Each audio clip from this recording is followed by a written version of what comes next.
नमस्कार मंडळी. मी निलिमा पटवर्धन आणि आज एका चॅनेलवरती मला खूप छान पोस्ट ऐकायला मिळाली. खूप हृदयस्पर्शी आहे. तर सगळ्यांना ऐकवते तुम्हाला. नाव आहे एक फोन. एक फोन. आई, मी नंतर फोन करते ग, जरा कामात आहे, असं म्हणून मी घाईघाईनी फोन ठेवला. आईनंही नेहमीप्रमाणे ठीक आहे बाळा एवढंच म्हटलं. असं होतं कधी, माहीत असतं आईचा फोन आहे, पण थोड्या वेळानं करून नंतर बोलू म्हणून फोन ठेवला जातो.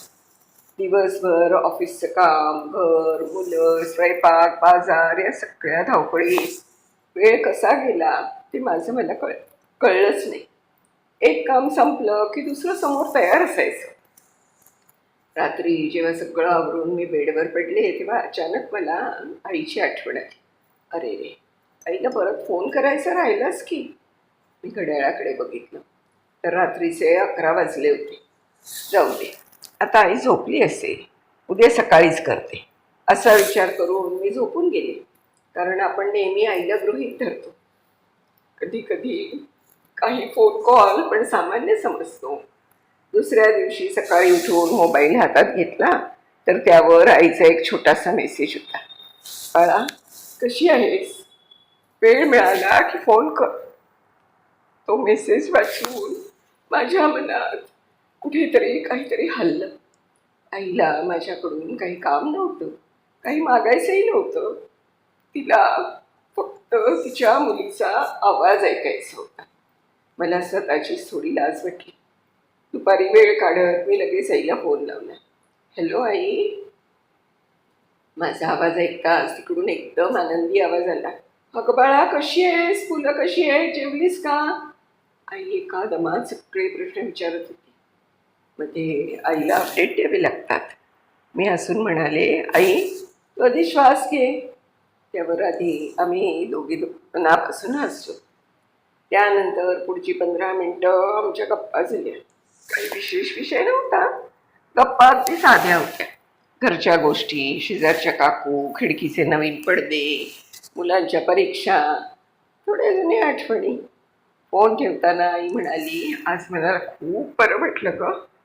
तुझा आवाज ऐकला की समाधान होतं. त्याचाच नवीन विशेष काहीच नव्हतं खरं तर. खूप साधा आणि सिंपल कॉल होता. पण त्या कॉलमध्ये आईचा आनंद शब्द नाही आहे सांगायला. आईचं ते वाक्य माझ्या डोक्यात सतत रेंगाळत राहिलं. आपण किती सहज बोलून जातो ना, वेळ नाही. पण खरंच आपल्याकडे वेळ नसतो का, की आपण तो काढत नाही. सोशल मीडियावर रील्स पाहण्यात, व्हिडिओ स्क्रोल करण्यात आपले तासनतास कसे जातात ते आपल्याला कळतही नाही.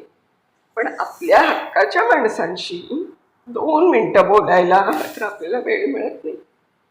काही दिवसांनंतर आमच्या शेजारी राहणाऱ्या काकांचा मुलगा परदेशातून आला होता. काका सगळ्यांना अगदी कौतुकाने सांगत होते. काल माझ्या मुलाचा फोन आला होता, आम्ही तासभर बोललो. त्यांच्या चेहऱ्यावरचा तो आनंद पाहून मला एका गोष्टीची तीव्र जाणीव झाली. वृद्ध आईवडिलांना आपल्या पैशांपेक्षा किंवा महागड्या भेटवस्तूंपेक्षा जास्त गरज असते फक्त आपल्या मुलांच्या आवाजाची. त्यांना फक्त 2च शब्द हवे असते. आई, जेवलीस का? बाबा, तब्येत कशी आहे?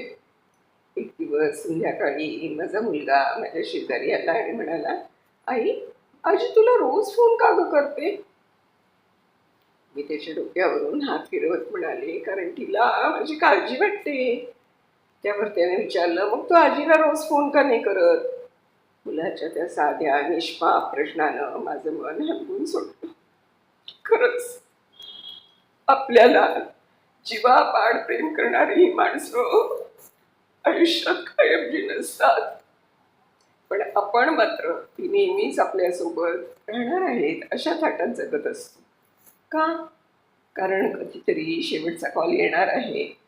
नंतर कधीच कॉल येणार नाही हे आपल्याला कधीच कळत नाही. त्या रात्री मी एक पक्का निर्णय घेतला.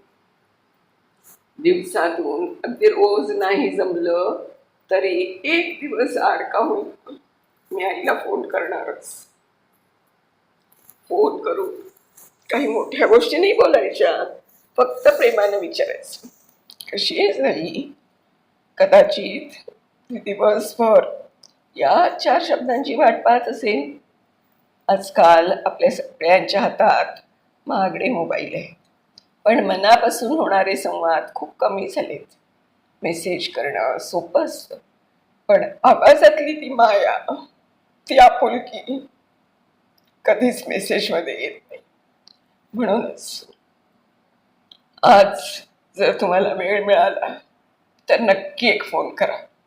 आईला करा, बाबांना करा, भाऊ बहिणीला किंवा त्या एखाद्या जुन्या मित्राला करा.